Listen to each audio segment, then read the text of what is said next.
மாண்புமிகு உறுப்பினர் வேல்முருகன். மாண்புமிகு பேரவைத் தலைவர் அவர்களே, என்னுடைய பண்ருட்டி சட்டமன்ற தொகுதியில் ஏற்கனவே எனதமங்கலத்தில் ஒரு தடுப்பணை கட்டப்பட்டு அது அடித்துச் செல்லப்பட்டு கடந்த கால ஆட்சியில் திரும்போது நீதிமன்றத்தில் வழக்கு இருப்பதாகவும் கட்டித்தருவதாக மாண்புமிகு அமைச்சர் அவர்கள் அறிவித்தார்கள். அதையும் அதுபோன்று பட்டாம்பாக்கம் அருகே ஒரு தடுப்பணை கேட்டு மாண்புமிகு அமைச்சரிடத்தில் முறையிட்டிருந்தேன். முதன்மை செயலாளர் அவர்களிடத்தில் முறையிட்டிருந்தேன். இந்த ஆண்டு அறிவிப்பில் இடம்பெறும் என்று அவளோடு எதிர்பார்த்தேன். நான் அதை அவசியம் வலியுறுத்தி கேட்பதற்கான காரணம், கடந்த மழை வெள்ளத்தில் அந்த பகுதியிலே மழை வெள்ளம் வந்து 5 பேர் அங்கு உயிரோடு அடித்துச் செல்லப்பட்டு இறந்திருக்கிறார்கள்.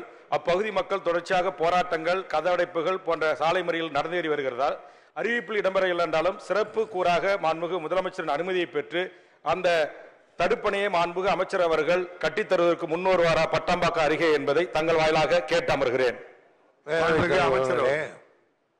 தடுப்பணை உடைஞ்சி 5 பேர் ஆட்சிக்கிட்டு போயிடுச்சுன்னா அது பெருசாக அது ஆச்சரியமாக இருக்கு.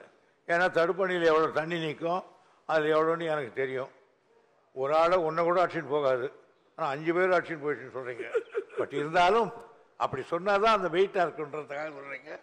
உங்களுடைய கோரிக்கை நிறைவேற்றப்படும்.